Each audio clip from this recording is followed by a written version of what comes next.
Share market मधला Sensex 800 अंशांनी कोसळला, गुंतवणूकदाराचे 4 लाख करोड रुपये बुडले, अशी बातमी आता माध्यमांवर झळकतीये. तर हे पैसे खरंच बुडलेत का? तर मित्रांनो, शेअर मार्केट क्रॅश होणं हे नेहमी घडत असतं आणि घडत राहणार, हे कुणी थांबवू शकत नाही. कारण काही अशी वाईट न्यूज आली, कुठं रेपो रेट कमी केले, कुठं अमेरिकेनं टेरिफ रेट वाढवले, तर अशा बातम्या येणार. कोविड सारखी पॅन्डेमिक सिच्युएशन आली तर अशा बातम्या सर्रास येणार. आणि त्याच्यामुळं सामान्य गुंतवणूकदारांनी घाबरून पळायचं का? तर अजिबात नाही. जर तुम्ही लॉंग टर्म साठी मार्केटमध्ये इन्व्हेस्टेड असाल, म्युच्युअल फंडच्या माध्यमातून तुम्ही तुमचं असेट डायव्हर्सिफिकेशन केलं जर असेल, तर घाबरून जाण्याची कुठलीही गरज नाहीये.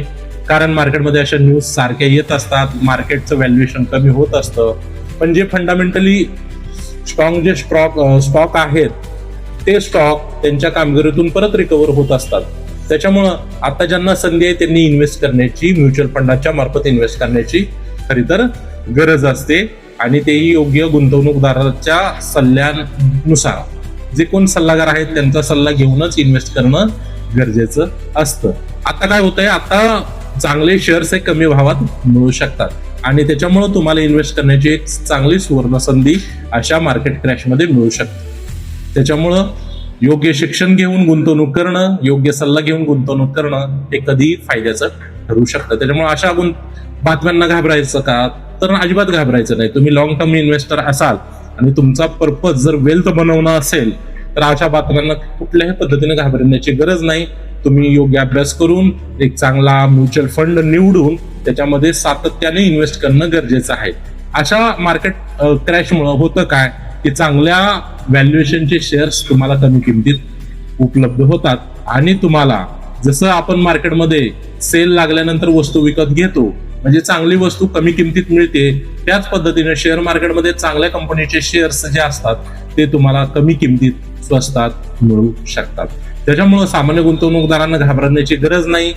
योग्य मार्केट रिसर्च करायचा आहे, योग्य गुंतवणूक जे तज्ज्ञ आहेत त्यांच्याकडून सल्ला घ्यायचा आहे आणि अशा पॅन्डेमिक मध्ये घाबरून न जाता एक लॉंग टर्म इन्व्हेस्टर म्हणून स्वतःची वेल्थ क्रिएट करण्याकडं आणि एज्युकेशनकडं जास्तीत जास्त लक्ष देणं गरजेचं आहे. त्याच्यामुळे अशा बातम्या येत राहणार आणि शेअर मार्केटमध्ये अशा गोष्टी होतच असतात.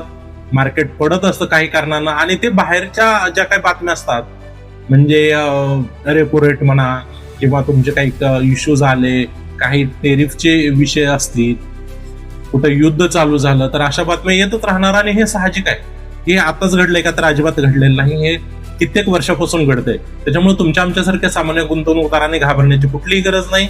योग्य पद्धतीनं तुमचं ॲसेट अलोकेशन करा आणि योग्य गुंतवणूकदाराचा सल्ला घ्या आणि एक लॉंग टर्म इन्व्हेस्टर म्हणून एक चांगली वेल्थ बनवण्यासाठी स्वतःला प्रिपेअर ठेवा. एवढंच या व्हिडिओच्या माध्यमातून सांगायचं होतं. आताच बातमी आली होती, त्याच्यामुळे हा व्हिडिओ बनवलेला आहे. तर होप सो तुम्हाला व्हिडिओ आवडला असेल तर लाईक करा, शेअर करा आणि सबस्क्राईब करायला विसरू नका. धन्यवाद.